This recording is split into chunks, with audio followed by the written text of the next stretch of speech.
Mathieu Maouyon-Kakpo est désormais titulaire du grade de docteur de l'université d'Abomey-Calavi. Le jeudi 15 mai 2025, il a soutenu avec brio sa thèse à l'école doctorale des sciences de l'ingénieur sur un sujet d'importance: optimisation du tri-réformage du biogaz issu de la biométhanisation des déchets organiques pour la production du biohydrogène au Bénin. Il faut comprendre qu'aujourd'hui, le monde est menacé par l'émission des gaz à effet de serre. Et donc, le recours est fait aux énergies renouvelables. Il faut aussi comprendre qu'aujourd'hui, il y a une nouvelle source d'énergie, il y a une nouvelle énergie qu'on appelle l'hydrogène, que surtout l'Occident fait recours parce que la combustion de cette énergie ne libère que de la vapeur d'eau. Et donc, c'est une utilisation qui va éviter l'émission des gaz à effet de serre. Du coup, nous nous sommes dit qu'il faut dès maintenant commencer en Afrique les recherches pour la production de ce type d'énergie qui est le dit hydrogène, pour qu'en ce temps, quand les technologies vont se développer, il y aura les véhicules par exemple à hydrogène, pour que l'hydrogène ne soit pas importé, mais produit sur place. Et pour que ça soit produit sur place, il faut que les études soient effectuées dès maintenant. Et c'est ce à quoi nous nous sommes attelés dans nos travaux de recherche. Alors, l'impétrant, le docteur actuel Kakpo Mathieu a travaillé sur la production donc, du dihydrogène. C'est pour la production d'énergie de transition. C'est-à-dire qu'en fait, l'hydrogène sera maintenant un vecteur énergie qui va permettre donc effectivement de préserver l'environnement et de nous donner donc de l'hydrogène qu'on peut utiliser pour la production d'énergie électrique, pour faire marcher les véhicules, etc.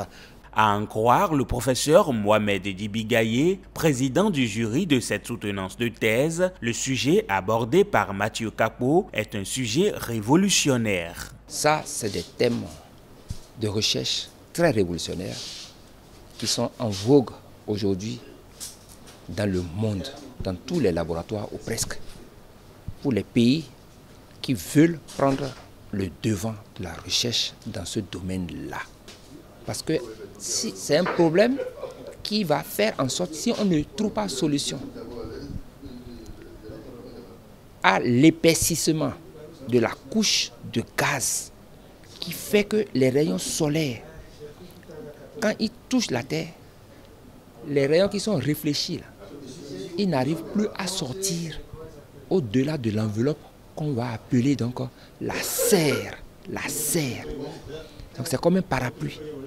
Et ce parapluie-là, il est naturel et normalement, mais nos activités humaines viennent encore pour produire des gaz et la couche de ce parapluie-là s'épaissit davantage et donc la chaleur, l'énergie du soleil qui devait ressortir, elle reste. Et c'est ça qui fait le réchauffement.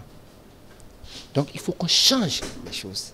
Selon le professeur Latif Fagbemi, directeur de thèse, l'importance de ces travaux, qui ont été financés dans le cadre d'un projet de recherche, est reconnue par les décideurs au niveau national. Je crois que les décideurs sont déjà au courant de ce travail. Tout à l'heure, j'ai rappelé que ce travail s'inscrivait dans un projet qui est initié par le Fonds national de recherche scientifique du Bénin, et qui a été financé pour acheter du matériel pour faire ce travail. Les résultats issus des travaux de recherche du désormais docteur Mathieu Kakpo sur la production de biohydrogène sont prévus pour être implémentés ici à l'université d'Abomey-Calavi. Il y aura d'abord 2 digesteurs qui seront construits sur site ici à Abomey-Calavi. Sur le site de l'UAC, on va construire un à côté du resto et tout ce qui est déchets organiques sera recueilli du resto et alimenter le digesteur. Les digesteurs vont produire du biogaz qui est une matière première que nous avons utilisée pour la production de l'hydrogène avec les réacteurs que nous allons acquérir. C'est le moment pour nous de remercier le gouvernement béninois à travers le Fonds national des recherches scientifiques, puisque étant un sujet d'intérêt général, le gouvernement n'a pas hésité à mettre à disposition de notre équipe de recherche le fonds qu'il faut pour que les résultats soient atteints. C'est vrai que nous n'avons pas encore les équipements, mais tout a été déjà commandé et d'ici peu, nous allons passer à la phase pratique. Au regard de la qualité des résultats obtenus par Mathieu Kakpo, le jury international qui a examiné sa thèse lui a attribué la cote A.